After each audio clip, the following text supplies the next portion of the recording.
दोस्तों, किसी भी व्यक्ति को अपने तरफ आकर्षित करना एक कला है और यह कला सभी के पास नहीं होती। हालांकि यह कला जिसके भी पास होती है उसे अपने जीवन के हर एक मामले को सुलझाने में महारत हासिल होती है। और आज के जमाने में तो हर कोई चाहता है कि हमारे पास यह कला हो। ऐसे में तारीफ करना लोगों को अपनी तरफ आकर्षित करने का एक बहुत बड़ा सूत्र होता है। लेकिन जब बात महिलाओं को आकर्षित करने की आती है तो इसमें ध्यान देने वाली बात यह है कि बहुत सारे लोगों को लगता है कि आजकल की लड़कियां या महिलाएं बेवकूफ होती हैं और उनकी तारीफ करके उनको बेहद आसानी से अपनी तरफ आकर्षित किया जा सकता है। इसीलिए वो उनकी हर बात पर तारीफ करना शुरू कर देते हैं, जिसमें कुछ सच्ची तो कुछ झूठी तारीफें भी शामिल होती हैं। और एक समझदार महिला को यह समझने में देर नहीं लगती कि सामने वाला आदमी उसकी झूठी तारीफ करके उससे क्या चाहता है। इसीलिए हमें यह समझना बेहद जरूरी है कि चाहे वह पुरुष हो या स्त्री, हमें उनकी तारीफ किन किन जगहों पर और कब कब करनी चाहिए, जिससे कि उन्हें अपनी तरफ सरलता से आकर्षित किया जा सके। तो जानकारी बेहद अहम है दोस्तों, इसलिए आपसे विनम्र निवेदन है कि अगर आप इस कला में पारंगत होना चाहते हैं तो इस वीडियो को ध्यान से एवं अंत तक पूरा जरूर देखें। तो दोस्तों, इस कला को जानने के लिए सबसे पहले हमें महाभारत के एक बहुत ही प्रतिष्ठित और महत्वपूर्ण पात्र के बारे में जानना होगा।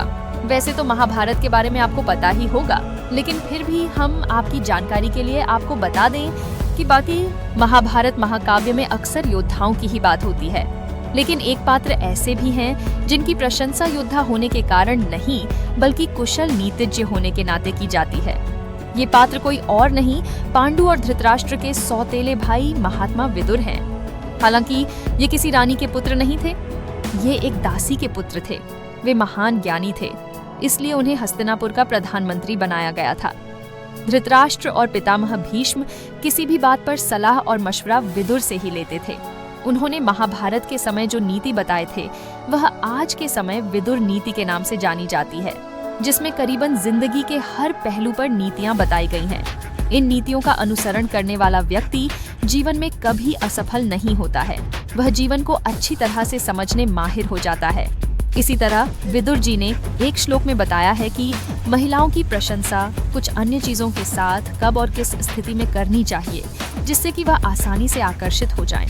पहला, विदुर नीति के मुताबिक यह जरूरी नहीं है कि महिलाओं या पुरुषों द्वारा बनाए गए हर एक भोजन की तारीफ की जाए। हर एक भोजन की तारीफ नहीं की जा सकती है, क्योंकि हर प्रकार का भोजन आसानी से पच जाए संभव नहीं है। ऐसे में अगर भोजन स्वादिष्ट है और भोजन आसानी से पच जाए, उसे खाने के बाद किसी भी तरह की परेशानी न हो, तो भोजन के साथ साथ उस महिला या पुरुष की तारीफ भी अवश्य करनी चाहिए। दूसरा, विदुर नीति के अनुसार कोई भी लड़ाई योद्धाओं के बिना नहीं जीती जाती है। ऐसे में युद्ध और लड़ाई जीतने के बाद योद्धाओं और जवानों की तारीफ भी अवश्य करनी चाहिए। इससे जवानों का मनोबल बढ़ने के साथ उन्हें सम्मानित भी महसूस होता है। तीसरा, विदुर जी कहते हैं कि सभी संतों, तपस्वियों और सन्यासियों की तारीफ नहीं करनी चाहिए। जब संत और तपस्वी को ज्ञान की प्राप्ति हो जाए तो ही तारीफ करनी चाहिए, और जिन्हें ज्ञान प्राप्त हो चुका है ऐसे सन्यासियों की तारीफ करने में व्यक्ति को पीछे नहीं हटना चाहिए। चौथा, महात्मा विदुर जी कहते हैं कि चरित्र के मामले में कुछ महिलाएं जवानी के आवेश में गलत काम कर देती हैं, जिनके कारण उन पर दोष लग जाता है। ऐसे में जिस स्त्री पर जवानी में कोई दोष न लगा हुआ हो वही महिला तारीफ के काबिल होती है। ऐसी महिलाओं की प्रशंसा करना जरूरी होता है। तो दोस्तों, उम्मीद है कि यह जानकारी आपको जरूर पसंद आई होगी, और इसी तरह के जानकारी वाले वीडियो रोजाना देखने के लिए वीडियो को लाइक करके हमारे इस YouTube चैनल को अभी सब्सक्राइब करें। तो मिलते हैं एक नए वीडियो में, तब तक के लिए नमस्कार।